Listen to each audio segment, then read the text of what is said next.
அன்பார்ந்த எனதருமை யூடியூப் நேயர்களுக்கு வணக்கம். அதாவது ராஜாவாக இருக்கக்கூடிய இடம் இது. ஒரு ஜாதகத்தில் ராஜா அப்படிங்கிறது யாரு? சூரியன். நீங்க பிறந்த மாசம்தான் சூரியன். எந்த மாசத்துல வேணாலும் பாருங்க, அது நம்மளுடைய தலை எழுத்து. அதை யாரும் நீங்க மாத்திக்கிடலாம் முடியாது. நான் ஐப்பசி மாசம் பிறக்கணும்னு விதி பிறந்திருக்கேன். அதை நம்மளுடைய முன்னோர்கள் செய்த தவங்கள் என்பதை விட சில கஷ்டங்களை இளமையில அனுபவிச்சு, அந்த கஷ்டங்கள் அனுபவித்த காரணத்தினால் சூரியன் என்று சொன்னால் பூர்வீகம், குழந்தைகளால் யோகத்தை அடைய வேண்டிய ஜாதகம். அவ்வளவுதான் ஐப்பசி மாசம். அப்ப இந்த கிரகங்களின் பார்வை அப்படிங்கிறத பத்தி நம்ம கொஞ்சம் நல்லா தெரிஞ்சுக்கிடும். அப்ப அந்த காரக உறவு மதிச்சாச்சினாலே முடிஞ்சு வச்சு. இப்போ ஒருத்தர் ஐப்பசி மாசம் போய் பிறந்திருக்கிறார். அந்த ஐப்பசி மாசத்து நேசமான சூரியன் உச்சமான இடத்த போய் பார்ப்பான். சூரியன் உச்சமாகிற இடத்த போய் பார்ப்பான். அப்ப அந்த இவர் எப்படி அரசனாவார்? அரசன் என்பது என்ன சொன்னா போய் பஞ்சாயத்து போர்டு தலைவராகவோ வார்டு மெம்பராகவோ அல்லது என்ன சொன்னா பெரிய பெரிய தலைவர்களாக ஆகணும் அப்படிங்கிறதெல்லாம் எதுவுமே கிடையாது. உனக்கு அரச பதவி, அரசன் என்று சொல்லக்கூடிய ஒரு ஆதிபத்தியம் யாரால் கொடுக்க முடியும்? அப்படிங்கிறத நீங்க தெரிஞ்சுக்கணும்.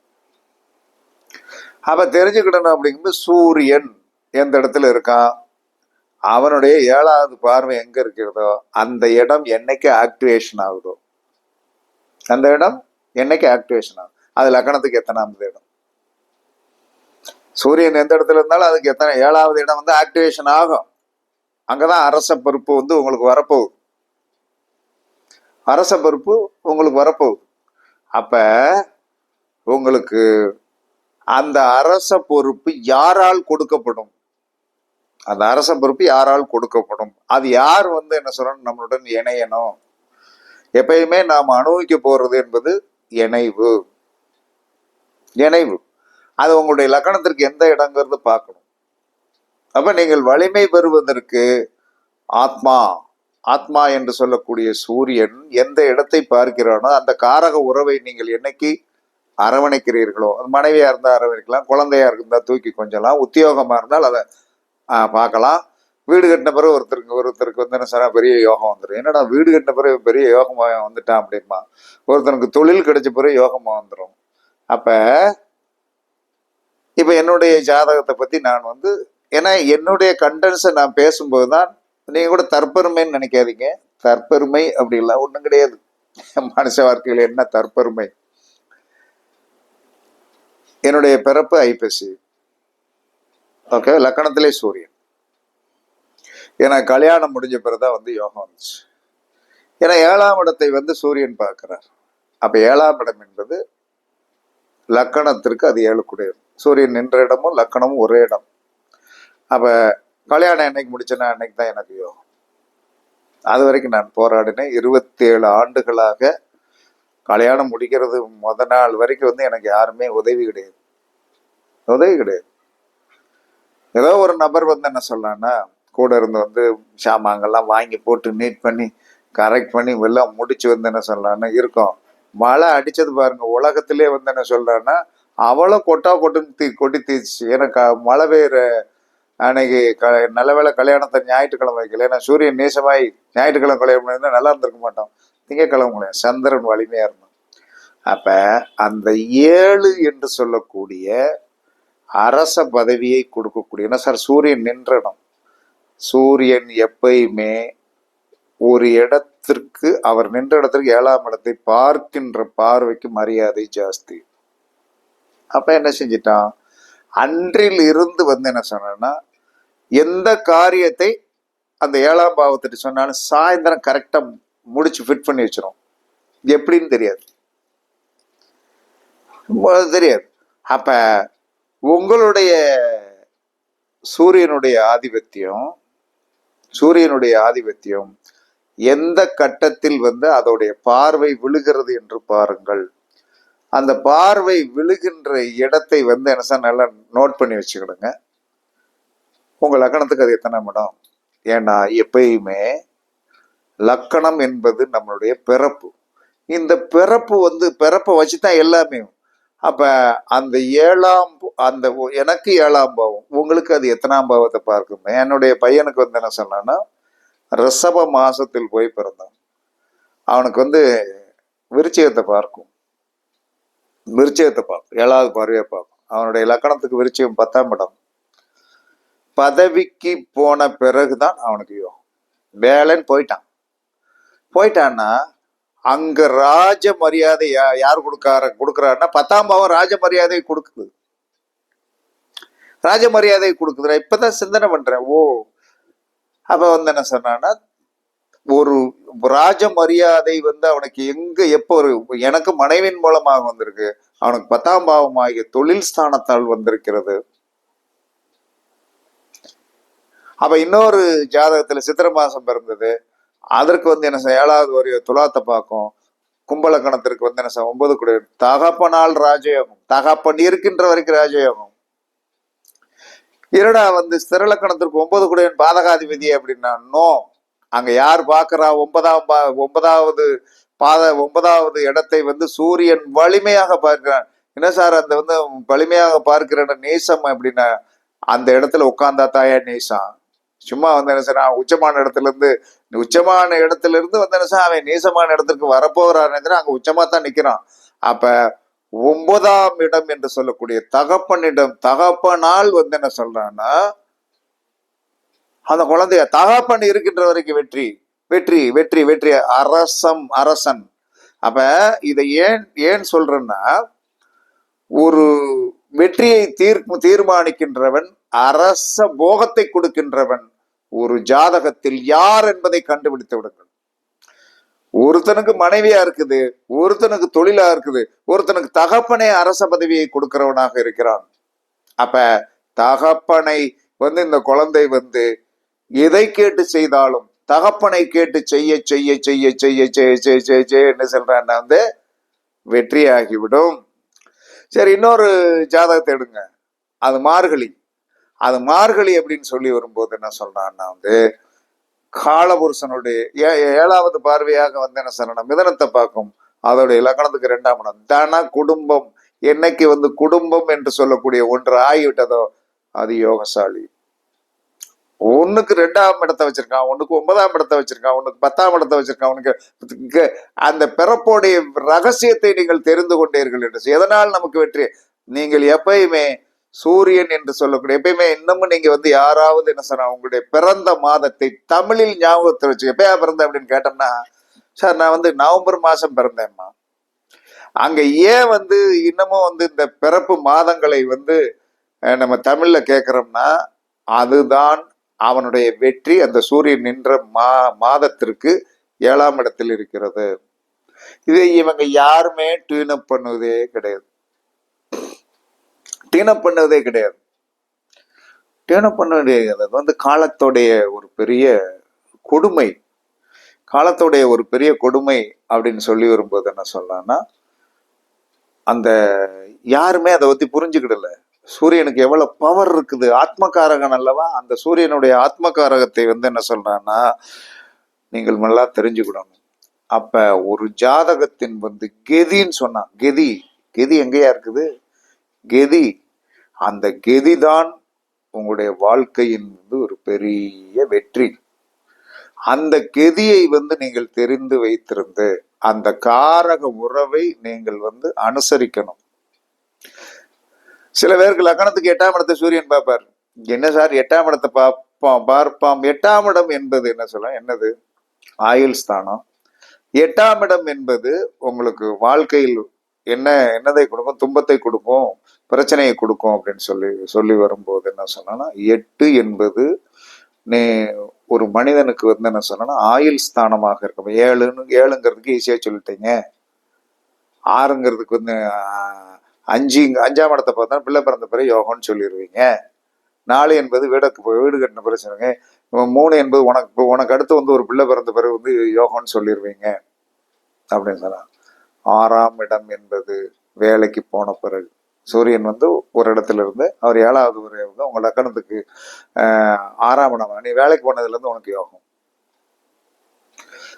அப்ப வேலைக்கு போறதுனாலதான் யோகம், வேலைக்கு போறதுனால யோகம். அப்ப 8ஆம் இடம் என்பது என்ன 8ஆம் இடம் என்பது உங்களுடைய முதல் குழந்தைக்கு 4ஆம் இடம்.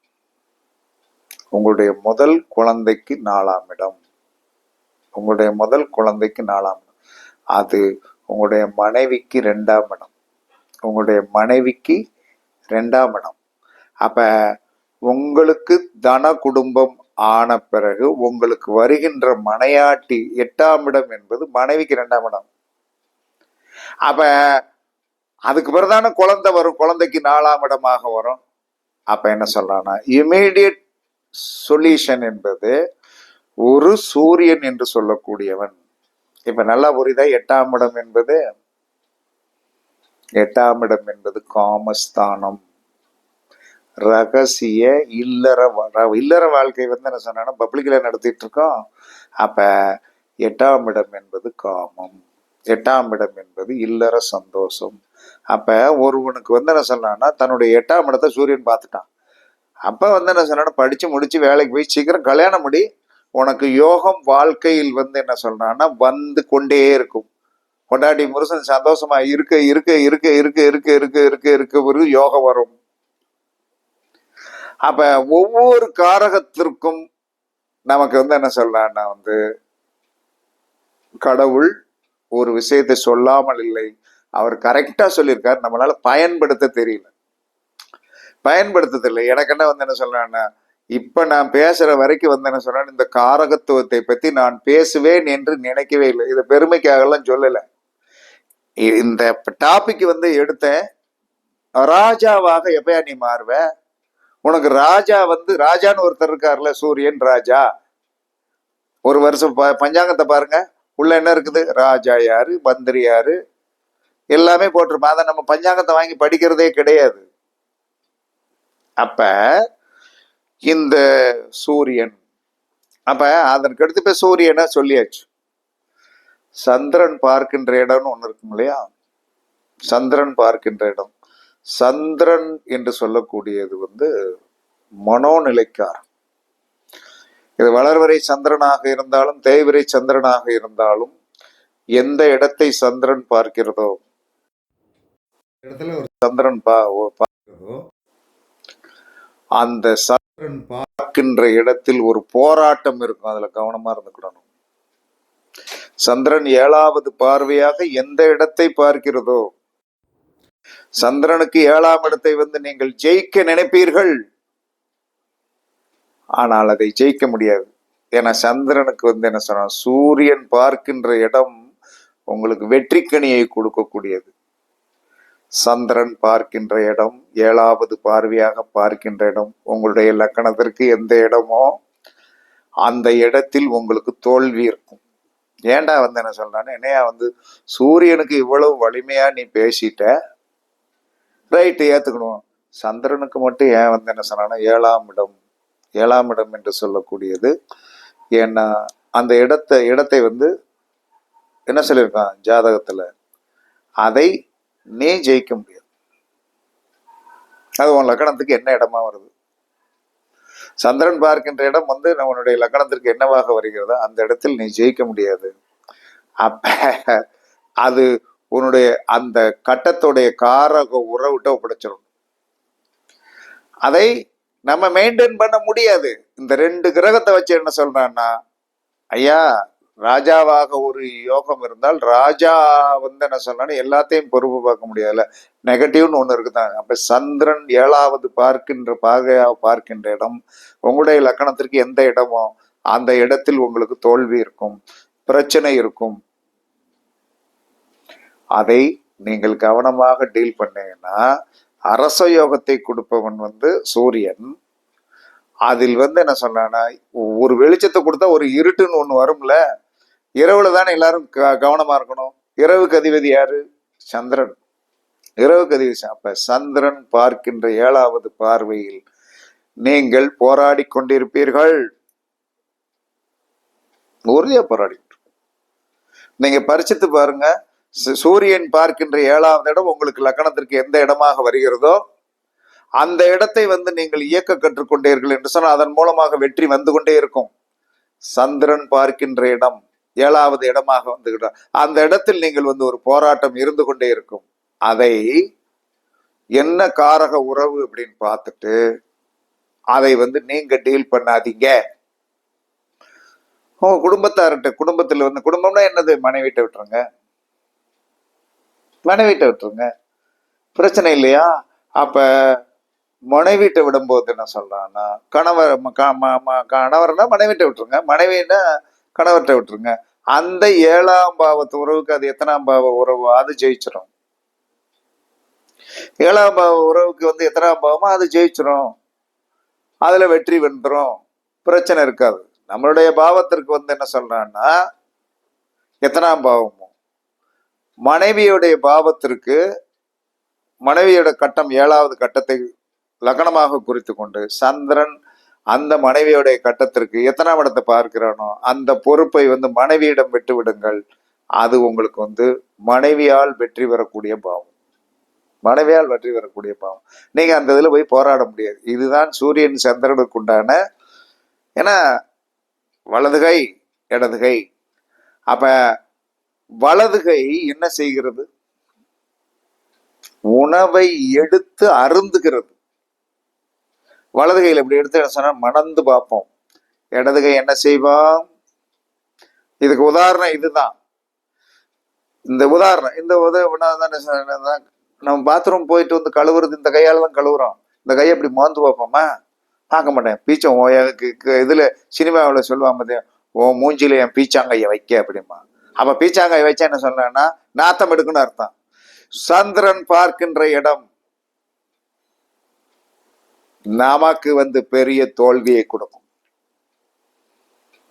அந்த காரக உறவு நம்மளை தவிக்க விட்டிருக்கும். இதை பரிசித்து பாருங்க. இது ஒரு விளையாட்டுக்காக பேசல. விளையாட்டுக்காக பேசி பிரபஞ்சம் கேட்டுக்கிட்டு இருக்கு. நம்ம பேசுறது பிரபஞ்சம் கேட்டுக்கிட்டு இருக்கு. எத்தனையோ மக்கள் பார்த்துட்டு இருக்கான். அப்ப நீங்க செக் பண்ணி பாருங்க. சூரியன் பார்க்கின்ற இடம் அரச வாழ்வை கொடுக்கும். சந்திரன் பார்க்கின்ற வாழ்க்கை அவயோகத்தை கொடுக்கும் 7வது பார்வையாக. இதை பரிசித்து பாருங்கள். அந்த பாவத்தை நீங்க டீல் பண்ணாதீங்க. ஏன்னா ஆணுன்னா பெண்ணு, பெண்ணுன்னா ஆணு.